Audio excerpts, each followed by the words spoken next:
Tapos na ang aking first shift duty dito sa aking pinagtatrabahuhan at uuwi na tayo ng ating bahay, ano. At babalik ulit ako dito para sa akin sa second shift duty ko. But for the day, ay excited na ako umuwi dahil masarap yung aking pinaluto na ulam ko sa aking BFF, no. Nako. Super excited na ako umuwi, guys, dahil alam ko na masarap yung aking ulam ko nitong aking pananghalian. At talaga gusto kong i-share ko din sa inyo dito sa aking video kung ano yung aking pinaluto doon sa aking BFF, ano. Kaya dyan na lang kayo, guys, ha. Super humid ngayon. Nako. Nasa labas na ako. Tanghali tapat, around 1 PM na dito or 2 PM na pala. Around 2 PM, guys. Talaga tingnan niyo, super humid talaga. Sobrang init ngayon. Siguro nasa ano ngayon? Nasa 48 degrees ang init ngayon dito ngayon. Naglalakad pa rin ako patungo sa aking pauwi ng bahay, no? Naglalakad lang talaga ako, guys, kasi mahal ang pan-taxi dito. Siguro ang kainitan ngayon dito, tansya ko nasa 48 degrees Celsius ang kainitan. Grabe, ano? Nagtitipid tayo, guys, sa pamasahe, ano? Mahal ang taxi dito. Oh, eto, may pamprotekta ako. May kasama naman akong ela-ela. Bahala kayo dyan, yung mga nagtitingin sa akin. Mga nagtitingin sa akin dito.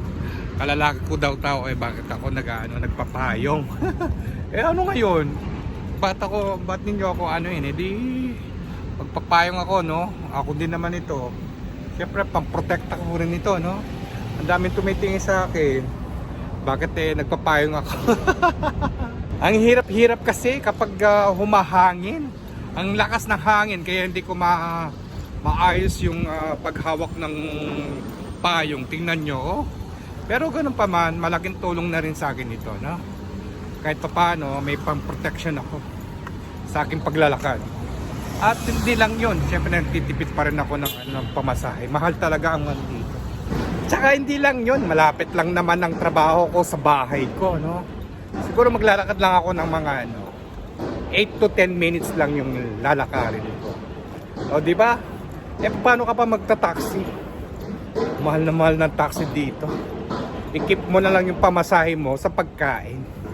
Minsan isip-isip din, no? Kung kaya mo naman. Eto, malapit na ako sa aking bahay, ano?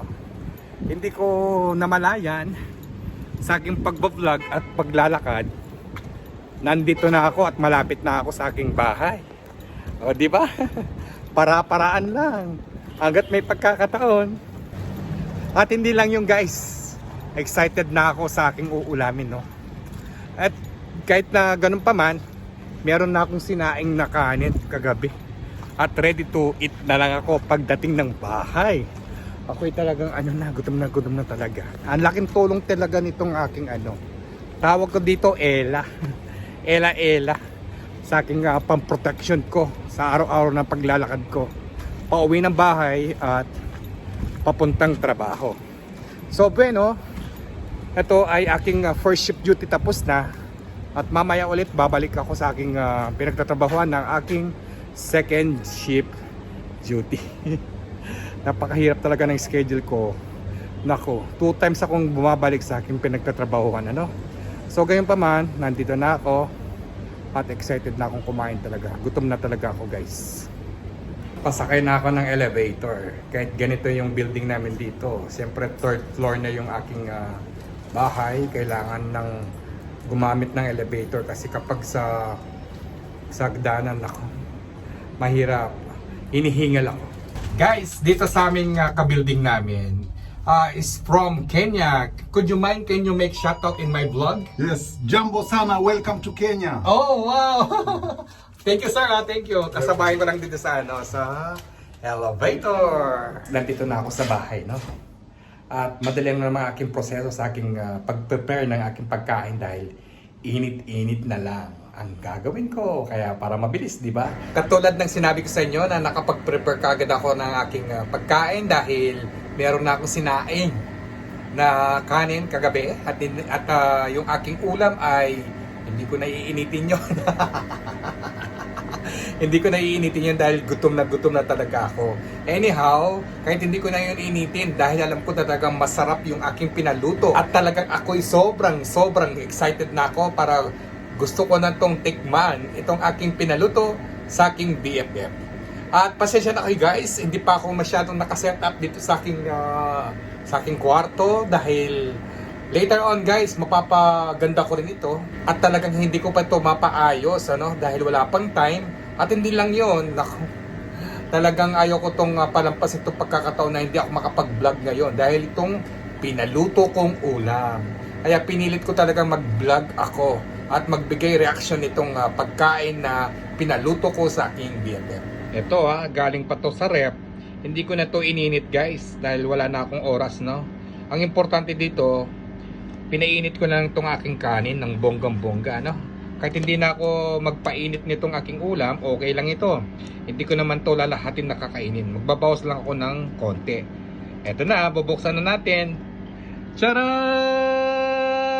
Ayan, ang sarap ng aking ulam na pinuluto ko sa aking BFF. Nilulutuan niya ako ng yung chicken sisig. Ayan chicken sisig, ang sarap.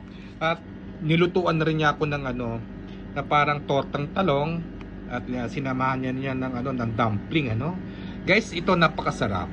Sobrang masarap. Siyempre yung BFF ko guys, masarap magluto 'yun. Ito guys, kagabi nga bumili kami ng chicken barbecue. Dalawang chicken barbecue yung binili namin At tinatad niya lang ito guys at nilagyan ito ng mga something na pampalasa like yung sibuyas, asin, paminta, lemon at linagyan ito ng ng atay na manok guys Talagang partner dito sa aking sa aking kanin na brown rice.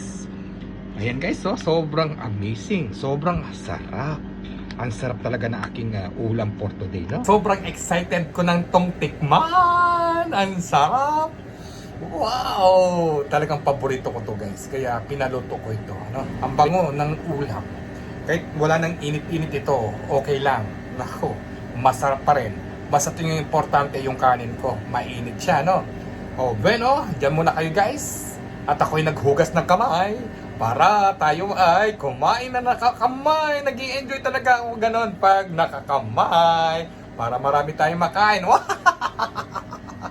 Pero magda-diet pa rin wag sobra. Dahil alam mo na, yung ating blood pressure, hindi tayo pwedeng magpabusog. Hindi ka pa naglalaway guys? Mag-comment ka nga kung ano ang pakaramdam ng iyong ang iyong tinatakam na Ayan. And just go. Excited na ako guys. Sobrang sarap. Sobrang sarap nito. Ayan. Guys, nagano ako nagugas ako ng kamay Ayaw kasi ako magkutsara para hindi ako nabubusog. Ayan guys. Magmekos-mekos na tayo. Mekos-mekos ko na to Naku. Enjoy na ako. Pasensya na kaluwete kasi kanan ako mahirap mag-video ng ganito guys na nag-video reaction tapos nag-iisa lang ako. Kaya let's go.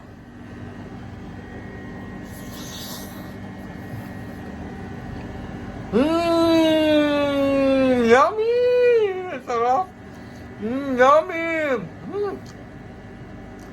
Ang sarap niya. Uy. Talagang yung yung lemon. Ang sarap. Talagang pantay-pantay yung lasa niya. Sarap. Isa pa nga.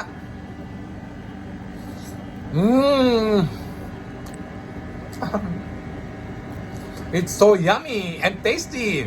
BFF, Laura, salamat dito sa iyong niluto na sobrang napakasarap at napakayami. Talagang ako'y mag-enjoy dito sa ulam ng iyong niluto. Kaya maraming salamat sa iyo. Masarap din ito yung yung tortang talong guys Ito masarap din to, alam ko na to. Talagang binigyan pa niya ng extraordinary na na dumpling Masarap din yan. Masarap din yan gumawa. And guys, ayun yung sinasabi ko. Ayan konting portion lang itong kinain ko Sobrang amazing ng lasa niya guys. Kumbaga hindi ko na makontrol yung kinakain ko Anyway, itong pagkain na to ay talagang gagawin kong to. Gagawin ko pa siya ng kainan, no? Mahirap magluto, guys. Alam naman ninyo, ang buhay OFW hindi po ganun kadali, no? Mas masaya na kami kapag may mga pagkain na kami. Init-init na lang ang gagawin namin, no? Yun ang pinakasusi doon. Tingnan nyo naman ninyo. Yung talong, yung tortang talong. Kaya ito, ikikip ko na ulit kahit hindi ko na to pinainit. Kumuha lang talaga ako ng konti lang, no? Gagawin ko pa tong mga ilang kainan para makatipid naman ako, guys, no? Sobrang sarap siya. Hindi ko na ito mako-concentrate yung aking kinain, no? At dito na po ako magtatapos ang aking ginawa kong vlog, reaction, kung saan ay binigyan ko to ng reaction ang pinaluto kong unang kay aking BFF na nagpaluto ako ng chicken sisig. At guys, kung nagustuhan po ninyo itong aking vlog, kaya sa mga baguhan lang po na hindi pa nakakapanood itong aking channel, wala po kayong gagawin kundi pagkatapos po ninyong panoorin itong aking video, don't forget to like, subscribe, at syempre samahan mo rin ng share nitong ating content, ano. Do not forget to hit the notification para lagi po kayong handa sa mga video ng aking ina-upload. Hanggang sa muli po, ito po mulit si Joboy TV nagsasabing always bring you the best. Maraming salamat po sa inyong panonood and God bless you. Ingat po kayo parate at enjoy lang. Bye-bye!